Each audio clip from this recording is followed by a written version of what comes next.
Muy buenas tardes. Voy a prometer tres cosas. Número uno, no voy a hablar de fideicomisos. No voy a hablar de infracapitalización. Y además voy a durar poco, porque entiendo y comprendo, y es natural que siendo la hora de almuerzo y debiendo volver a las 3, pues hay cositas que ya todos tenemos planeados, y entonces les prometo brevedad. La idea de esta conferencia es demostrar, más que una propuesta, es una denuncia, un reclamo, en el sentido de que mientras desarrollamos aquí tanto conocimiento y tanta sabiduría en derecho comercial y societario, el Estado de Costa Rica se está encargando de darle tiros de gracia a las sociedades, al punto que yo creo que como vamos de aquí a un tiempo, las sociedades ya no va a ser algo apetecible de ninguna manera, ni para nacionales, ni para extranjeros, ni para nadie. Es decir, la presión que está haciendo el derecho tributario en este momento sobre el derecho societario está determinando que es mejor no tener sociedades que tenerlas, ¿verdad? Y entonces eso es más o menos la idea. Entonces, a ver cómo...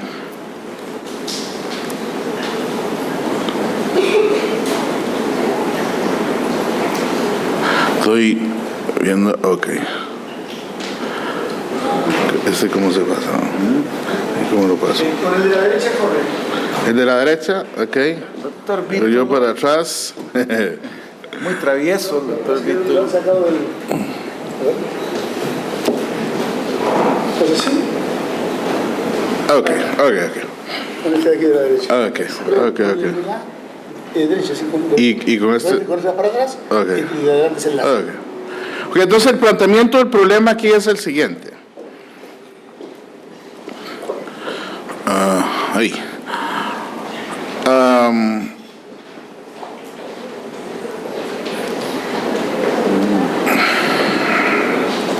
Ya. Tributación directa está interfiriendo. Sí, ok.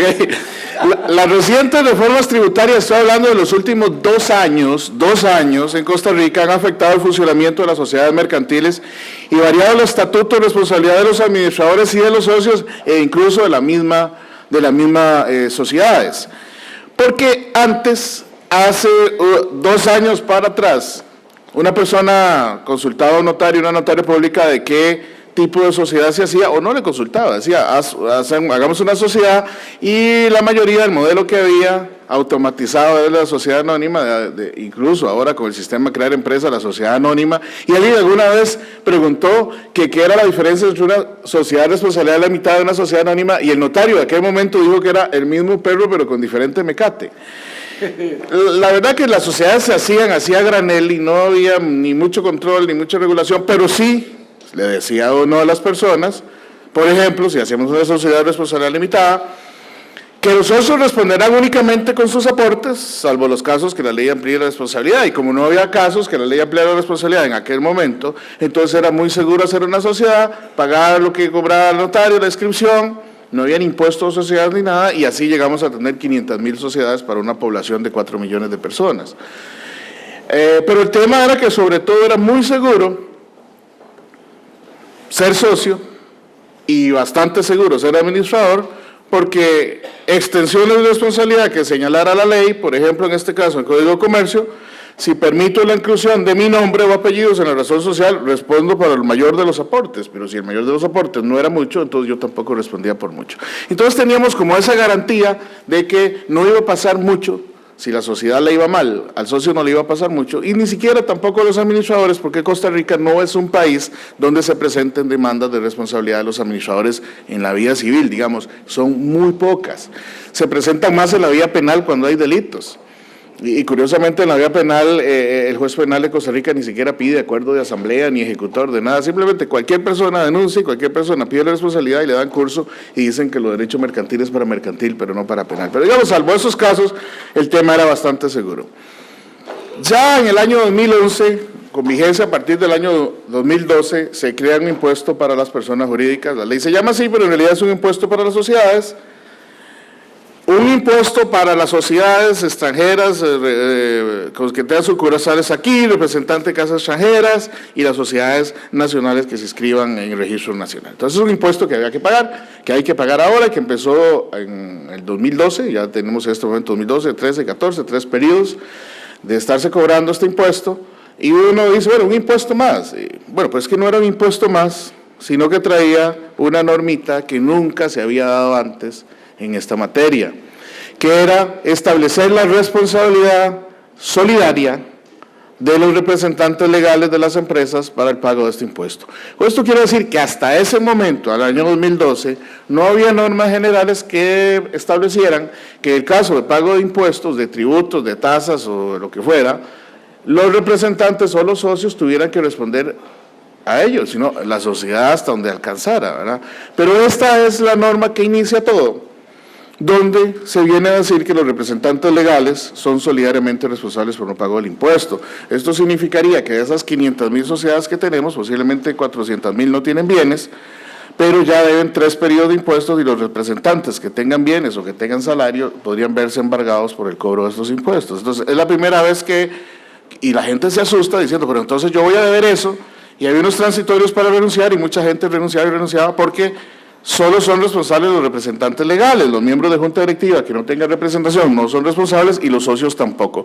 Pero llama la atención que es la primera norma en que empieza a establecer esto de que si la sociedad no puede pagar, le cobramos a alguien más, en este caso a los representantes legales, entiéndase al presidente por representación ex lege, que ha estado determinando la jurisprudencia nacional desde hace 9 años, y a las demás personas que, según el registro, tengan representación legal de la sociedad. Pero además empezaron sanciones que otros impuestos tampoco tenían. Por ejemplo, si la sociedad debe impuestos, de estos de las sociedades, no se emiten certificaciones de personería jurídica, ni se puede escribir ningún documento a favor de los contribuyentes de este impuesto que no se encuentren al día en su pago. Este tema ya va excediendo el tema societario. Si había que demandar a una de estas empresas, yo no puedo ir y sacar la certificación para demandarla. Yo soy acreedor, no tengo nada que ver con la sociedad y no debo esa plata. Pero si voy al registro y pido la certificación, no me la dan porque la sociedad debe el dinero. De manera que pareciera que yo, acreedor, para poder demandar a la sociedad, tengo que pagar el impuesto a la sociedad para poder que me den la certificación y así poderla demandar. ¿Verdad que no tiene sentido que con un tema de esto empecemos a afectar a gente que no tiene relación con la sociedad, o a lo mejor más bien que la sociedad es deudora de él? Claro, siempre quedaron por ahí un par de portillos, no se sacaba una certificación de personería, sino otro tipo de documento registral y se podía obtener el mismo dato, y tampoco se prohibió a los notarios hacer estas certificaciones de forma que los notarios podían hacerlas, porque es el registro el que no lo podía hacer. Pero vamos a la otra parte. Ni tampoco se inscriben documentos. Entonces los documentos, compras de algo que le hacía a una persona en una sociedad, tampoco los inscriban en el registro.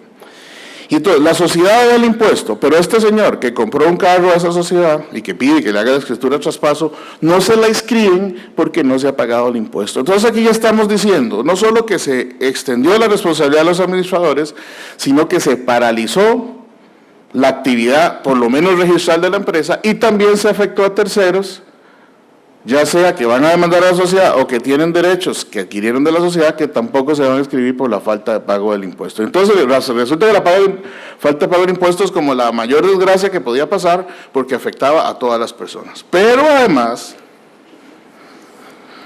no se puede contratar con el Estado ni cualquier institución pública, autónoma o semiautónoma, es una especie de muerte empresarial en lo que tiene que ver con el Estado, que repito, tampoco impuestos anteriores, salvo algunos casos como la caja y otro tipo de aspectos que por ahí específicas se regulaban, pero no era una norma general del derecho tributario que si se debe algún impuesto, entonces no se puede contratar con el Estado, ni puede traspasar bienes, ni se puede sacar certificaciones. Digamos, esta paralización completa tampoco, no existía antes y ahora viene con esta ley, repito, del año 2012. Además, se estableció una norma extrañísima que yo no creo que exista en ningún lugar del mundo, ni galaxias por descubrir, que es esta. El artículo 6, si no se paga el impuesto en 3 periodos, que ya hay 3 periodos morosos, 2012, 13 y 14, se decretaba la disolución de la sociedad mercantil. Bueno, uno diría, bueno, la falta de pago del impuesto causal de disolución de una sociedad, bueno, puede ser un tema de política legislativa, puede ser que estemos de acuerdo o no, pero lo que no podemos estar de acuerdo con lo que seguía. El Registro Nacional envía el aviso de disolución y procede a la cancelación de la inscripción y anotación de bienes. Entonces, tratemos de entender esto. Como no pagó el impuesto, se disuelve. Pero en vez de seguir el camino de la disolución, que sería nombrar los liquidadores, hacer el proceso de liquidación y una vez liquidados, activos y pasivos, si hay cuota de liquidación para los socios, se da, después de eso se desinscribe la sociedad, el mecanismo que adopta la ley es, se disuelve la sociedad, inmediatamente se desinscribe y pierde su personalidad jurídica, en este caso deja de existir, pero quedan anotados los bienes a nombre de una sociedad que ya no existe, que no está inscrita y que no tiene personalidad jurídica. Para no mencionar los problemas de esa sociedad que fuera parte actora o demandada de un proceso judicial y en ese momento deja de existir. O sea, no es que se disuelve y obviamente tiene personalidad jurídica para la fase de liquidación, no, es que se desinscribe y si vamos al registro y pedimos la certificación, que de todas formas no la van a dar porque está morosa, pero el registro sí nos va a decir que esa sociedad ya no existe. Y entonces, ¿cómo queda el tema de los procesos por interponer para demandarla? ¿Qué habría que hacer para seguir los procesos que ya están? Entonces, de pronto nos encontramos con sanciones que son inimaginables, ¿verdad? La desinscripción y la pérdida de personalidad jurídica de una sociedad por el no pago de impuesto, pero sin haberse liquidado previamente. ¿Y a nombre de quién quedan los bienes? La ley primero decía que a nombre de los juzgados contenciosos de Costa Rica. Pero la Corte dijo, ¿pero cómo? ¿Acaso que los juzgados contenciosos son para administrar bienes? Entonces, bueno, entonces quitemos esa parte, pero no dijeron a nombre de quién, entonces no se sabe a nombre de quién quedan inscritos. Lo que pasa es que en Costa Rica, y hay un chiste sobre el infierno en Costa Rica, que la gente podía ir a pedir a varios tipos de infierno, al castigo por sus pecados, y la fila del infierno de Costa Rica era muy larga, y el chiste tiene ahí sus matices, pero básicamente era que en lugar de castigo a veces estaba cerrado, que la forma de castigo a veces no había material de castigo, y que las personas encargadas de aplicar el castigo no estaban. Entonces, si había una, no había la otra, nunca coincidían las tres, entonces nunca había castigo, y por eso la fila era muy larga. Entonces, en el infierno tico resulta que esta ley, que desde enero podrían haberse dado desinscripciones y disoluciones, no se ha hecho. Porque el infierno tico es así, ya no pasa nada. Es un tema interesante, ¿verdad? Es una sanción terrible, es algo tremendo, pero nunca sucede. Ok. Pero vean que no es cualquier cosa la que le está pasando a esta sociedad por el no pago de este impuesto. Además, las deudas son hipoteca legal preferente o prenda, bueno, mejor de esto ni hablemos, porque la hipoteca legal preferente o prenda respecto de una sociedad que está desinscrita y disuelta y que ya no tiene representantes legales, y ahí vamos a dejarla para otro seminario completo, saber cómo se cobra eso. Otro tema distinto, problema número 2, códigos de normas y procedimientos tributarios, reforma del año 2012, ley de fortalecimiento de la gestión tributaria, septiembre del 2012. Responsabilidad solidaria, estamos hablando de impuestos. Responsabilidad solidaria de impuestos. Quienes adquieren el sujeto pasivo por cualquier concepto, bienes o derechos, son responsables solidarios por los impuestos que deban. Bueno, hasta ahí normal, es una norma que está en todos los países, la conocemos bien y todo, pero esta segunda parte.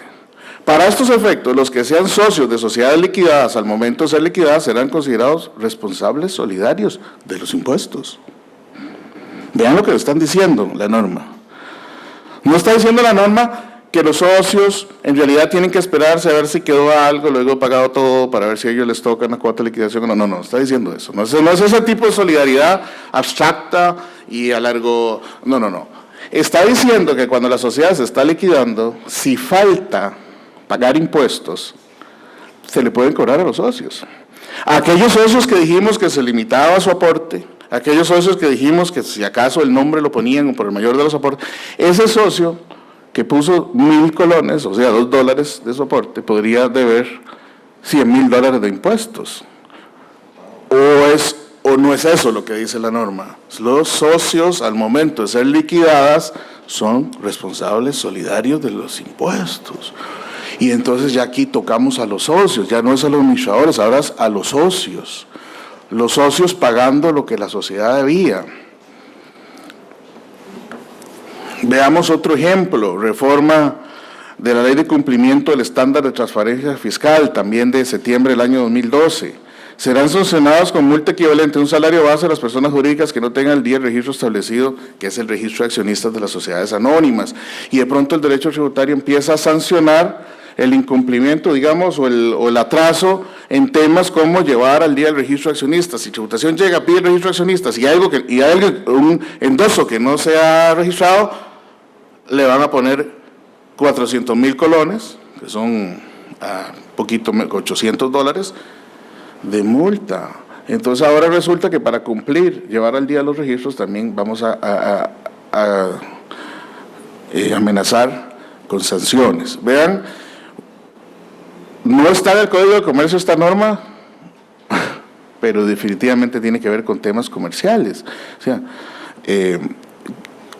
igual que llevar la contabilidad al día, que también se sanciona la contabilidad, pero ¿cuánto es al día? ¿Al día es 3 días atrás, registrado las cosas, o un mes, o cuánto es? Bueno, otros temas. Proyecto de ley de lucha contra el fraude fiscal. En este momento, en la Asamblea, esperando aprobación. Que establece, y este no es un tema solo para las sociedades, pero establece, les cuento el problema, un procedimiento de apremio en vía administrativa con embargo y remate de bienes que consiste en esto. 1. Llaman al deudor y le dicen, bueno, usted debe impuestos, $10,000 de impuestos, le damos 15 días para pagarlo y si no le embargamos sus bienes y los rematamos, incluso se le puede embargar antes. No hay plazo para contestar, no hay recursos contra eso, no se recibe prueba y no hay audiencia de nada. O sea, tiene 15 días y si no paga, le rematamos. No hay audiencia, no hay plazo de contestar. No hay nada. Dice que se puede poner la excepción de pago y prescripción. Y yo estaba mandando una nota diciendo, bueno, ¿y cómo pongo yo pago y prescripción? ¿En qué momento lo alego si no hay contestación, no hay audiencia, no hay prueba, no hay nada? O sea, ¿en qué momento?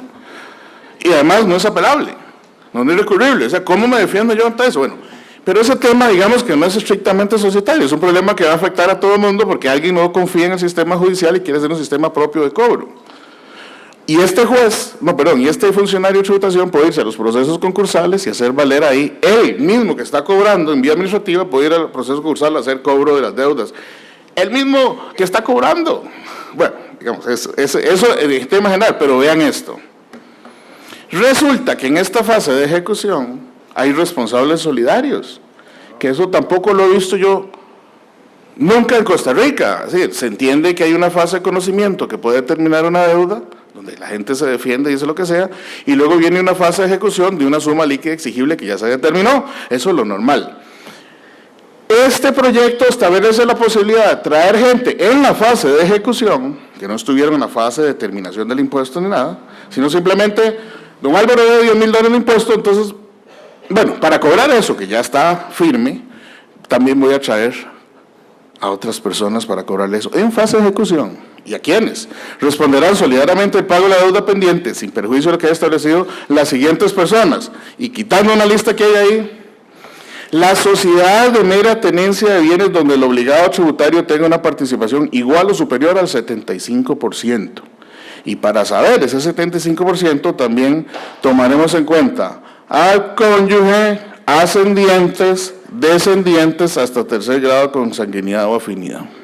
Ojo, esta norma no extiende la responsabilidad de las deudas sociales al socio. Esta norma lo que hace es que las deudas del socio se las van a cobrar a la sociedad. Y no solo a los socios que tengan todas las acciones o el 90%. Un señor hace una sociedad de 10 acciones. Su esposa y él tienen una. 3 hermanos tienen una. Y 5 hijos tienen una. Son 10 personas cada uno con una acción. En los términos de esta norma, si él debe muchos impuestos, se le puede cobrar todos a esta sociedad, aunque él tenga solo un 10% de participación. Es decir, ¿en qué momento nos están metiendo estos goles? ¿En qué momento? Sí, mientras hablamos aquí, esto es lo que se va a aprobar en la Asamblea Legislativa. ¿Quién va a querer ser parte de una sociedad donde uno tiene que estar vigilando que los demás socios no tengan problemas, contingencias fiscales, porque finalmente le va a cobrar a la sociedad? ¿Y de dónde sale este concepto de hasta tercer grado de consanguinidad o afinidad? ¿Verdad? O sea, ¿cómo nos van a llevar a esto? ¿Cómo puede ser esto, verdad? Digamos, ok, seguimos con los problemas. Se consideran sociedades de mera tenencia de bienes a aquellas en las que más del 50% de su activo, de acuerdo con su último balance, no se encuentra efecto de una actividad económica. Ya vamos a tener una definición en Costa Rica de qué son sociedades de tenencia de bienes y qué responsabilidad tenemos. Conclusión sobre este punto: todas las sociedades que califiquen aquí están expuestas a todas las deudas tributarias de los socios. Ahí está. Entonces, mejor no tener las cosas en sociedad, con familiares. Eso se tiene que acabar. Las sociedades familiares llegaron hasta aquí, hasta el momento que salga esta norma, se acaban las sociedades familiares. De las 500,000, ¿quedarán cuántas? 50,000, 20,000, 10,000. Dicha solidaridad será decretada por el órgano a cargo del procedimiento de apremio. Bueno, no estamos hablando que desde el principio se le tiene como demandada a esa sociedad, sino que cuando ya está la deuda, simplemente se le embargan bienes y se le cobran. Mediante resolución razonada que se notifica a los interesados sin necesidad de previa audiencia. Sin necesidad de previa audiencia. ¿Será que la pueden dar? Que no es necesario, pero la pueden dar. No. Cuando en Costa Rica algo dice así, significa que no le van a contar ni los 8 de protección que cuentan en boxeo. Cuando la sociedad se dio cuenta, está embargando los bienes y rematando los bienes, y ni siquiera le dijeron por qué, ni nada, así, no hay previa audiencia, o sea, no hay previa audiencia, o sea, eso es claro. Bueno. Contra dicha resolución, si hay recurso revocatorio ante la Sala de Garantías Procesales, que todavía no se ha creado, ni existe, ni sé cómo lo harán, en el plazo de 5 días hábiles, ¿verdad? Pero, ¿de qué se va a defender uno si la norma de fondo lo que dice es que hay responsabilidad solidaria? Mientras esa norma esté, pues no va a haber mucha defensa aquí. Quería hacer referencia a este otro proyecto de resolución, porque resulta que por vía reglamentaria van a hacer esto en tributación. Desde abril lo anunciaron, pensamos que por temas electorales no se había aprobado, ahora cambió el gobierno y hay bastantes conflictos, pero el tema sigue en el tintero. Por una cuestión reglamentaria, por una resolución del director de tributación, toda sociedad inscrita en el registro mercantil que se encuentre con plazo social vigente debe suministrar información referente a sus accionistas mediante un formulario. ¿Qué información? Fecha de constitución, quiénes son sus accionistas, incluyendo nombre, número de identificación, cantidad de acciones, valor nominal de las acciones, si son negociables en la bolsa de valores, fecha de adquisición y porcentaje de participación. Toda esta información de todas las sociedades de Costa Rica hay que mandarla a tributación. Y de este modo, dice la resolución, se conformará el registro de accionistas de Costa Rica. El registro de accionistas de Costa Rica. No era la esencia que pensamos todos en su momento de la sociedad anónima, la posibilidad de estar ahí tapadito por razones que no necesariamente son malas, no necesariamente tienen que ver con ningún delito, ni con ninguna plata, ni con ninguna droga, simplemente la gente que no quiere que sepa qué es lo que tienen, por la razón de la peligrosidad de la delincuencia, por un secuestro, por lo que sea. Pero entonces, yo aprieto un botón, doy un número de cédula y me saldría de una persona, todas las sociedades en que participa, todas las acciones que tiene, el valor de esas acciones, el porcentaje de participación, aquí para compartirlo con IRS de Estados Unidos y con todas las administraciones tributarias del mundo, y con cualquier juez de divorcio, de pensión o de lo que sea que pida esa información, y que tributación, aunque hay una norma que dice que no la da, la dan porque a los jueces la gente les tiene miedo, y con razón, digo, miedo de desobedecerlos y que los acusen. Y entonces cualquiera tendría acceso a toda la información de todas las sociedades y acciones de una persona. Esto por vía reglamentaria. ¿Interfiere esto, no, en el derecho comercial, en nuestra concepción de la sociedad anónima y cómo ha venido funcionando? Luego de esto, ¿habrá quien quiera hacer sociedades? ¿O cómo vamos a hacer? Cuando cambia la propiedad de acciones hay que informar trimestralmente. Y las sociedades nuevas hay 15 días para informar quiénes son los socios. O sea, esto está en amenaza de ser vigente en cualquier momento. Además, si no se da la información, vean las sanciones, 2% de los ingresos brutos de proceso infractor, 2%, con límites, 10 salarios bases, que serían algo así como 4 millones de colones, $8,000, y un máximo de 100, $80,000. $80,000 de sanción si un señor que no sabía que había que enviar la información no la envió. $80,000 de sanción.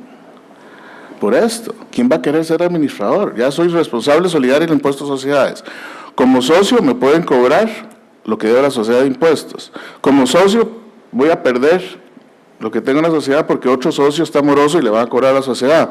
Y todavía, si no informo, me cobran $80,000 por ser yo persona física obligada a dar la información. O sea, ¿quién va a querer ser también administrador? ¿Y quién va a querer ser socio? ¿Y quién va a querer tener una sociedad? ¿Y de qué nos va a servir la sociedad entonces? Otro aspecto de importancia que no voy a desarrollar en atención a la promesa de ser breve. Resulta que ahora tributación está mandando leyenditas a los contribuyentes que dicen: recuerde que tiene que presentar su declaración, pero recuerde que no vamos a admitir declaraciones si los gastos que usted reporta son más del 50% de los ingresos. Es decir, ahora tributación le dice a las empresas que solo pueden tener ciertos gastos. Si tienen más gastos que eso, no admite la declaración. Luego rectificaron y dijeron esto: bueno, la realidad es, vamos a admitir las declaraciones, pero vamos a fiscalizar y perseguir a todas las sociedades cuyo nivel de gastos exceda ese 50%. Entonces, si una empresa le fue mal y tuvo muchos gastos, está en fase de iniciar operaciones, que es cuando más gastos, y reporta ingresos que van más del 50%, gastos más del 50%, la van a auditar de una vez y le van a caer. Pero entonces la empresa está obligada a tener utilidad la mitad y los gastos. ¿Cómo vamos a hacer? Si esto no es un fenómeno que uno pueda programar ni planificar. Los gastos son los gastos que vienen. ¿Cómo vamos a hacer con esto? Además, tampoco se va a admitir intereses más que una proporción de una fórmula que se va a poner en vigencia, de manera que si yo recurría a préstamos más caros que eso, esos otros intereses ni siquiera los puedo deducir. Entonces ahora también nos regulan qué intereses puede tener una sociedad en su endeudamiento. Fuera de eso no se va a admitir. Y además se quiere establecer el impuesto a la renta disponible sobre las utilidades que reparte una sociedad ocha, que hoy por hoy no están afectas al impuesto de renta. Ahora, si se reparte a los socios directamente es un 15%, pero si reparte a la sociedad no, porque esa sociedad a su vez tendrá otros socios a los que la va a repartir y ahí es donde se va a tomar el impuesto.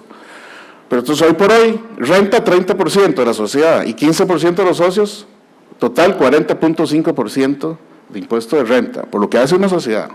Pero si esta sociedad reparte a otra y esta otra le da a los socios, estaremos en 49.5% de impuesto de renta. Y si esta se la da a otro, en 57% de impuesto de renta. Es decir, si hay una sociedad que reparte dividendos a otra, que da dividendos a otra, y están los socios, 57% de las ganancias totales se fueron en impuesto de renta, el mismo impuesto.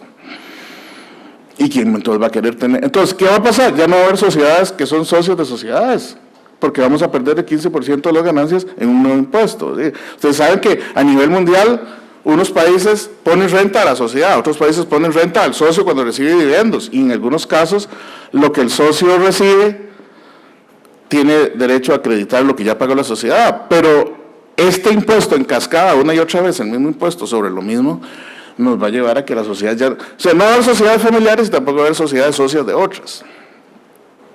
Entonces, resumo. La sociedad se paraliza si no paga el impuesto de la sociedad, se paraliza todo. Si no paga el impuesto también le cancelan su inscripción y la sacan del registro y la desaparecen del mundo jurídico sin haberla liquidado. Los administradores hoy por hoy empiezan a ser responsables de los impuestos que no pague la sociedad. Los socios hoy por hoy, en fase de liquidación, también son responsables de todas las deudas de la sociedad. Además, la sociedad como tal, si es familiar y de tenencia, es responsable total de todos los impuestos que deban todos los socios. Además, se va a hacer un registro de accionistas de Costa Rica, donde vamos a aparecer todos los que somos socios de una sociedad totalmente desvestidos. Y pongo yo, y todo esto sin necesidad de levantamiento del velo societario. Venir a hablar aquí de levantamiento del velo societario, después de lo que les dije, es un chiste y es una broma. La siguiente filmina es ¿qué estamos haciendo los profesionales que trabajamos en derecho comercial y societario para solucionar y combatir y prevenir esto? Y esa filmina lamentablemente viene en blanco. Muchas gracias. Muy bien, don Ricardo. Extraordinaria la presentación, el panorama devastador, Ricardo. Yo creo que la filmina la vamos a cubrir con un congreso lo más pronto posible sobre este tema, porque efectivamente esto es algo que me tiene aterrorizado. Es algo espantoso y que no conocíamos a detalle. Una cosa son lo que se escucha por allá y otra cosa es lo que se viene ya presentando sin ningún tipo de publicidad que se esté haciendo por parte de tributación directa. Dado la importancia de la participación del doctor González Mora, vamos a abrir a algunas consultas, unas 4 o 5, o ahí vamos viendo sobre esta situación tan dramáticamente triste que estamos en este momento conociendo. Por allá, ¿cuál es su nombre? Priscila. Priscila Nissen Vítolo. Wow. Ricardo Zúñiga, no íbamos a dar participación, pero no nos podemos almorzar tranquilos sin esto. Ya se me quitó hasta el hambre. No puedo. Doctora Castro. Vamos a pedir pollo sin Nunca pego, Castro es. Calvo. Bueno, es que ese es el problema. Ese es el serio problema. Bueno, entonces vamos a iniciar. Dice acá Priscila Nissen Vítulo, Ricardo, ¿qué apellido? Zúñiga y nuestra colega Calvo. Digo, sí, Calvo, ahora sí. Ok. Priscila. Muchas gracias. Bueno, en realidad es como impresionante que los abogados y abogadas que somos conocedores de la ley nos estemos llevando tal sorpresa. Mi primera pregunta es, ¿cuál es la fracción que está proponiendo tal barbaridad, para no decir otra palabra? 1, en la Asamblea Legislativa, o cómo está ese tema a nivel legislativo, porque algo hay que hacer, ¿verdad? Número 2, definitivamente no entiendo entonces el tipo de Estado que queremos en Costa Rica, porque la única fuente de empleo es la empresa privada. O sea, es la única fuente que realmente está generando empleo a todas las personas. El gobierno no está contratando ni debe contratar, es un Estado ya bastante grande. Entonces, con todo esto, lo único que estamos haciendo es diciéndole a gritos al mundo, no venga a Costa Rica, no haga nada en Costa Rica, no se puede hacer nada en Costa Rica. No solamente porque para qué existe la sociedad anónima, y el nombre lo dice todo, primero sociedad, o sea que estamos en un conjunto, trabajamos conjunto para un fin específico, y 2, anónima, o sea que nadie tiene por qué saber que yo estoy o no estoy. Y por muchas razones, efectivamente, muchos extranjeros, es la realidad que enfrentamos acá. ¿Por qué viven a Costa Rica? Porque existen sociedades anónimas, y no vamos a tapar el sol con un dedo. En el momento en que haya un registro de accionistas, simplemente van a salir despavoridos. ¿Y qué pasa con los vecinos nuestros de la par? ¿Qué están haciendo ellos? No están haciendo lo mismo. Entonces, ¿realmente esto es para beneficiar el fisco costarricense o para cumplir con algunas políticas internacionales que lo que buscan es la renta global? Eso me preocupa. Y eso es muy peligroso, porque estamos también dejando de lado nuestro bienestar como costarricenses. Definitivamente el comercio es la única forma en que los seres humanos podemos salir adelante, tener emprendimientos, motivar que la economía sea una entidad dinámica. Con esto simplemente el que trabaja para el Estado está salvado, y los demás, todos aquí, venderemos pollo como dijo el de antes. Muchas gracias. Solo, sí, una acotación. La propuesta es oficial. Tacos, claro. Es oficial del gobierno, es una propuesta del Poder Ejecutivo del Ministerio de Hacienda, esa es la propuesta. La mitad ya está vigente, la otra mitad que no está vigente es del gobierno, ¿sí? Y del Ministerio de Hacienda. Sí, y de acuerdo con lo segundo, y no sé lo tercero, o sea, ¿qué hay detrás de esto? No sé. Doctor Nissen. Bueno, don Ricardo. Sí, este es un tema muy de Costa Rica. Sí. Y veo por eso, no me voy a meter en muchas cosas para no meterme en camisa de 11 varas. Y por supuesto, me parece absurda la sanción del que si no se paga impuestos hay que disolver y liquidar la sociedad, o disolver la sociedad sin liquidación, o cancelarle una matrícula sin liquidación. Eso me parece totalmente antijurídico. Y no me voy a meter tampoco en ciertas tasas de interés o algunas tasas que estuvimos hablando. Pero, no me parece mal que se grave en forma importante las sociedades que nunca debieron constituirse como tales. No creo tampoco que no vengan extranjeros a invertir, porque los extranjeros no invierten para ser titulares de bienes registrables y ocultarse detrás de un escaparate societario para evadir impuestos. No veo que sea malo, que se incentive, que se desaliente la constitución de bienes, de sociedades para ser titulares de bienes sin actividad. Eso es Eso es una simulación ilícita. Entonces, ¿podemos orgullecernos de tener simulaciones ilícitas? No creo yo que el capital extranjero tenga algún reparo ni que Costa Rica sufra con ese tema, ¿no es cierto? Y el otro es el registro de acciones de todos los países del mundo.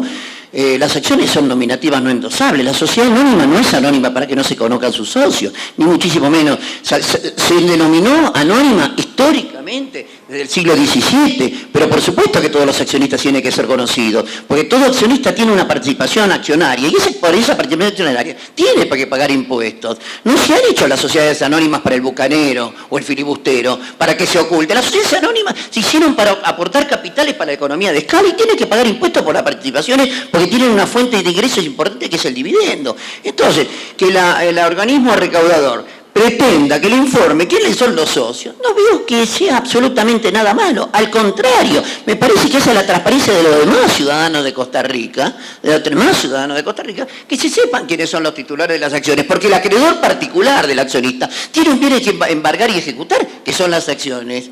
De manera tal que yo vuelvo a repetir, admito que es un problema de Costa Rica y admito que yo me enojaría mucho si por no pagar por 2 periodos un impuesto yo me disuelvo en la sociedad. En Argentina pasa algo parecido porque le quitan el quit, le quitan el quit, que es un problema enorme para que se lo vuelvan a devolver, pero no es la disolución. Es una especie de muerte sin liquidación, pero sin disolución. Pero además problemas, yo creo que todo lo que contribuye a la transparencia o contribuye a que no hagamos sociedades ficticias para evitar pagar los impuestos o perjudicar a terceros, creo que son todas buenas medidas. Nada más. Doctor Vítolo. Bueno, yo voy a disentir parcialmente de mi querido amigo y hermano, el doctor Nissen. Este no es un problema de Costa Rica, este es un problema mundial. La autoridad tributaria mundial está avanzando en todos los países sobre el derecho privado, generando, yo creo, la revolución más grande en materia de normas societarias que se pueden generar a través de la legislación. Vienen de la mano del derecho tributario. De hecho, el levantamiento del velo societario, los primeros casos en la República Argentina vinieron de la mano de la autoridad tributaria, que lo aplicó en algunos casos recurriendo a la justicia y en otros casos a través de una reforma que se hizo a la ley de procedimiento tributario, justamente 11.683, a través de lo que se denominó el principio de la realidad económica. Un principio que en cierta forma reproduce el principio de la realidad sustancial que está dentro de la doctrina del levantamiento del velo, que es realmente conocer cuál es la realidad sustancial que subyace tras la estructura societaria. Y yo creo que es una oleada que el mundo está teniendo a través de la autoridad tributaria que está avanzando en la legislación de varios países. Me parece que este último avance de esta norma, que finalmente le pido disculpas al profesor Mora si es proyecto o ya está efectiva la de la disolución y liquidación. Desde el año 2002, desde abril, es efectiva. Bueno, eso sí que me parece a mí que en este caso podría haber incluso hasta un problema de constitucionalidad de la norma. Inconstitucionalidad de la norma. En la Argentina nosotros ya hace muchísimos años, pero muchísimos años que estamos acostumbrados a este avance de la autoridad tributaria con la convalidación por parte de los tribunales, en su gran mayoría, de la constitucionalidad de estas normas. La alteración del régimen de responsabilidad de las sociedades, extendiendo la solidaridad por todas las deudas derivadas de obligaciones fiscales y de la seguridad social a los directores y administradores de las compañías. Y a diferencia de lo que ocurre en Costa Rica, no solamente a aquellas personas que ejerzan la representación legal de la sociedad, sino a todos los que integren el órgano de administración, quienes responden en forma solidaria. Nosotros también en Argentina hace ya muchos años que la autoridad fiscal puede establecer medidas cautelares y bloqueos en los derechos de propiedad sin recurrir a la asistencia judicial y sin proceso previo, e iniciar procedimientos de ejecución con medidas cautelares trabadas a través de declaraciones unilaterales, denominadas determinaciones de oficio, sobre base cierta o sobre base presunta. Y avanzan, bloquean Y las excepciones del proceso de apremio tributario son absolutamente restrictivas, con muy poca posibilidad de producción de prueba y que se resumen o se resuelven en juicios posteriores donde la solución es tardía. Así que yo creo que esto nos vamos a empezar a acostumbrar porque está ocurriendo. Los estados están teniendo una enorme voracidad y a través de su voracidad fiscal están avanzando en estas medidas. ¿Los controles cuáles son? Y los controles va a ser el Poder Judicial, ¿no es cierto? Y últimamente, o en última instancia, el control constitucional, para ver cuál es la extensión. Pero me parece que, yo voy a sentir de Ricardo, en el sentido que no parece un tema de Costa Rica.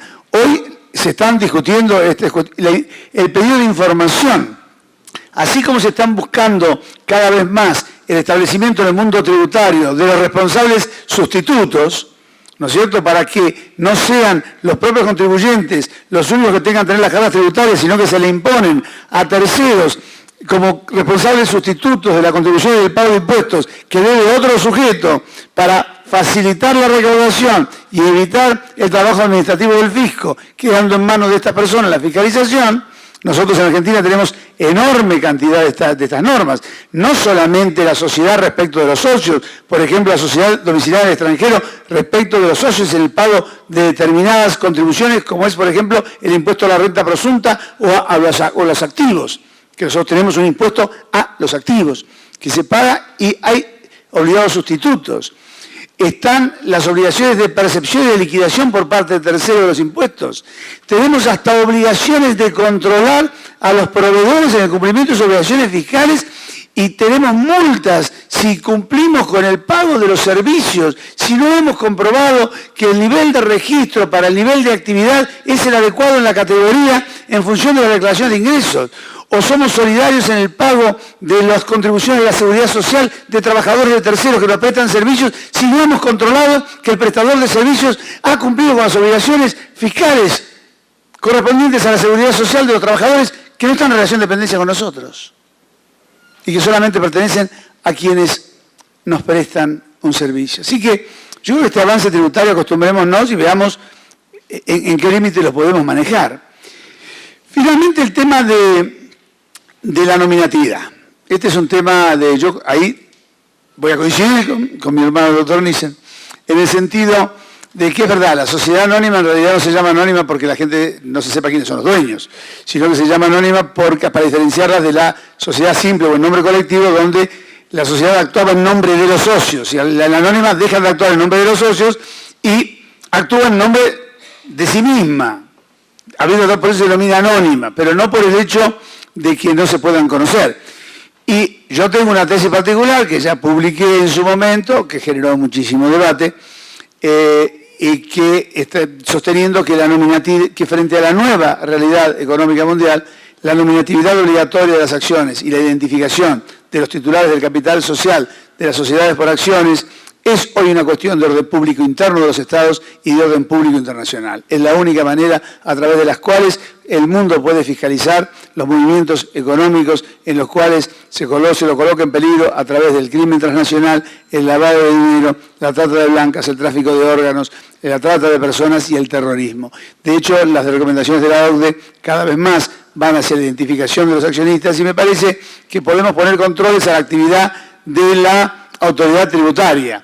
Pero mantener hoy el tema de un anonimato absoluto respecto de tenedores de un tráfico económico en un mundo que está en peligro, esto sí está afectando no solamente a la seguridad del mundo, sino también a su desarrollo, a los dineros contenidos y escondidos en los paraísos fiscales, que están siendo sacados de un flujo que debe contribuir al desarrollo de la humanidad y evitar esta marginalidad y esta diferencia tan grande que estamos viviendo en el mundo y que está generando migraciones, conflictos sociales, cambio climático y tantas otras consideraciones. Así que desde ese punto de vista el tema del registro de accionistas a mí no me preocupa, quizás hacerlo nacional para difundirlo al mundo no sé si es lo adecuado, pero me parece que ya el momento de la actuación anónima de los sujetos en el mercado ha terminado y si por algún motivo particular, en razones de circunstancias coyunturales, alguien no pudiera aparecer como verdadero titular de un capital o realizando una actividad económica porque o bien esto violaría la buena fe, le generaría un perjuicio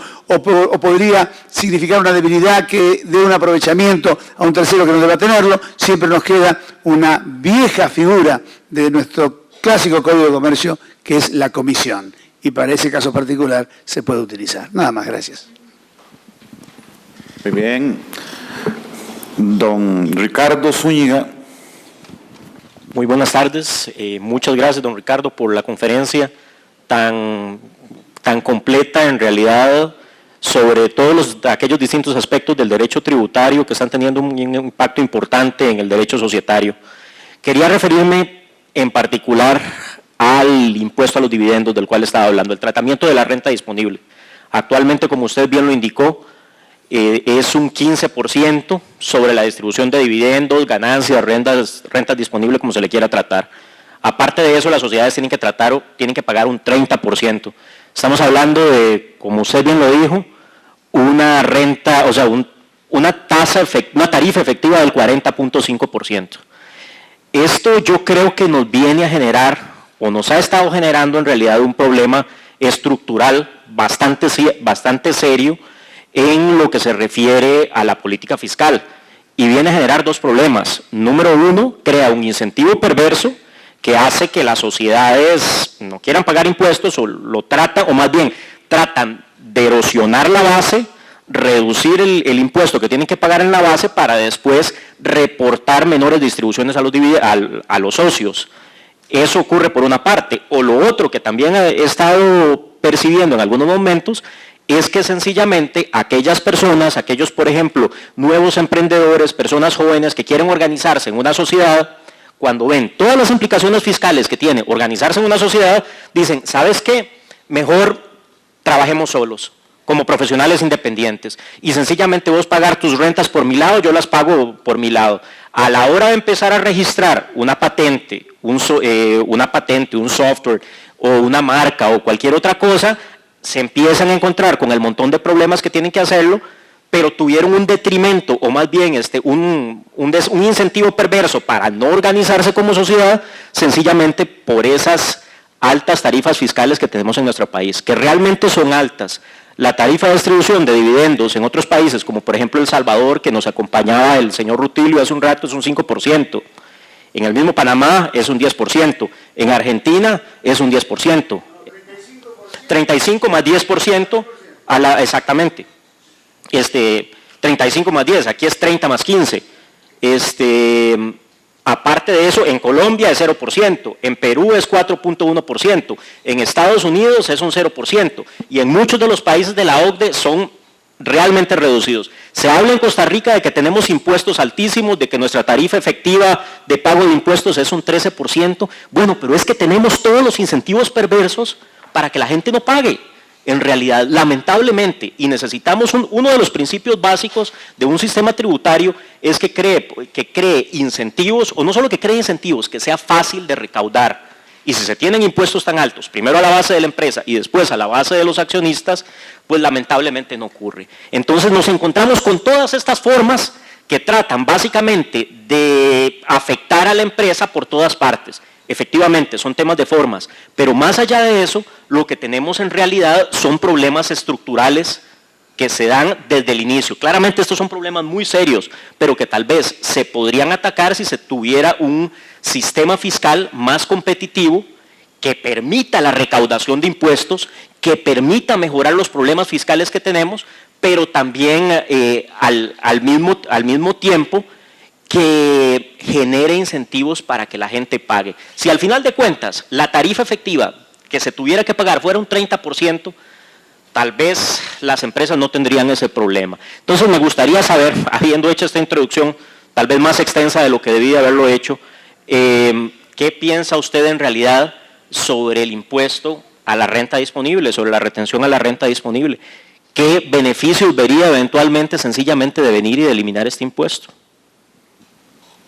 Sí, la pregunta es muy compleja porque tenemos que empezar a decir que Costa Rica no ha cuidado el gasto, y un país que no cuida el gasto y que cada vez tenemos más gasto como Estado. y entonces hasta dónde el Estado quiere gastar más y quiere cobrar eso a las empresas, ¿verdad? Digamos, es un tema complicado, general, porque entonces si hubiera contención del gasto, uno podría decir, bueno, estamos haciendo bien las cosas, pero si un Estado gasta cada vez más y tiene un déficit cada vez más, no es extraño encontrar estas figuras. Yo vuelvo a decir lo que dije hace un rato, Costa Rica debería escoger un solo sistema. Grabamos la renta de la sociedad y ya no la de los socios, o grabamos la renta cuando se pone la renta disponible y ya no la de la sociedad, o grabamos uno y luego lo podemos acreditar en el otro, pero no todo al mismo tiempo y en forma escalonada. Eso es como, ¿verdad? Y usted lo dije muy bien, y también hay otros temas complicados como las empresas que no reparten dividendos para no pagar el impuesto, con lo cual, como recomendaciones de la OCDE y todo, se van a poner plazos en los cuales una empresa o reparte dividendos o paga el impuesto, pero no lo puede dejar ahí años sin repartir con tal de no pagarlo. Pero si me pone usted a escoger, yo preferiría que lo pague la empresa y ya, y el socio ya no se le cobre nada más. La empresa hizo la riqueza, la empresa pagó la renta y listo, lo que reparte cero. Esa es la parte que me gustaría. Bueno, antes de darle la palabra a la doctora Calvo, solo quiero hacer una pequeña apreciación. Yo creo que Ricardo no debería tenerle miedo a los jueces, porque él también fue juez muchos años, en el sentido de que el poder que tienen, pero yo creo que lo entendí que era para pedir información. Y no se le tiene que tener miedo a los jueces, porque a mí lo que más me preocupa de todo lo que hablaron ahora y la apreciación de don Ricardo Nissen y del distinguido también compañero Vítolo, es verdaderamente preocupante el aspecto procesal. Esa frase, sin previa audiencia, es una verdadera barbaridad. O sea, cualquier tipo de deuda, llámese alimentos, llámese tributo, llámese lo que sea, requiere definitivamente un debido proceso. Y no podemos, desde ese punto de vista, estar de acuerdo en una situación total y absolutamente tipo torquemada tributaria. O sea, las cosas tienen que canalizarse, sea donde sea la deuda privilegiada, sensiblemente importante a nivel de alimentos o lo que sea, a través de una situación procesal básica, ¿verdad? No podemos de una vez, sin audiencia, llegar y agredir el patrimonio de las personas, porque nos están agrediendo a nosotros también de carne y hueso. Me parece que en ese sentido tenemos que tener muchísima prudencia y mucho cuidado. Doctora Calvo. Gracias, doctor Hernández. Yo sí quisiera referirme a que el día en que se conciba a la empresa no como un generador de riqueza, sino más bien como un generador de bienestar social, el enfoque tal vez podría cambiar. Los empresarios siempre son señalados como los más ricos, sin distinción de lo que he venido diciendo de la micro, mediana empresa, que es la base por lo menos de nuestra economía costarricense. Así que podríamos tener la esperanza de que algún día nos veamos, porque soy empresaria también como profesional liberal, como generadores de bienestar social. Se dice sobre la transparencia, el orden y la exigencia que se debe tener. Pero el día de ayer yo precisamente les dije, coloquialmente hablando, que se nos están metiendo por la puerta de atrás. ¿Por qué? Porque no se están respetando los procedimientos de formación de políticas públicas muy bien establecidos en nuestra legislación, y vienen con resoluciones administrativas o reglamentos, como ha demostrado el doctor González, para hacer cambios improcedentes. También nos dice el doctor Nissen, respecto a facilitar la labor de la administración pública, yo le digo, el día que nosotros los administrados exijamos con igual voracidad a la administración pública el servicio público que nos tienen a los administrados, tal vez el balance se puede encontrar. Hasta ahora es en una vía, todos nos lo exigen a nosotros los administrados, pero nosotros somos también incapaces de exigirles. Entonces el discurso vuelve a convertirse en muy perverso. Y sí quisiera contestarle al doctor González, más bien aclararle que en esa filmina que él menciona que está en blanco, no está en blanco. Tal vez está en blanco para esta gremial a la cual pertenezco, que es de abogados y abogadas. Pero la Cámara de Comercio de Costa Rica ha tomado esta como una batalla y defensa para todos los costarricenses. Estamos pidiendo audiencias en la comisión que tiene en revisión este proyecto, desde un análisis técnico, por supuesto, con nuestros asesores mercantiles y tributarios, pero sí es importante pues que se sepa y que se reciban y que vean a la Cámara de Comercio como un medio de las gremiales que estamos haciendo representación legítima de todas y todos los costarricenses. Muchísimas gracias.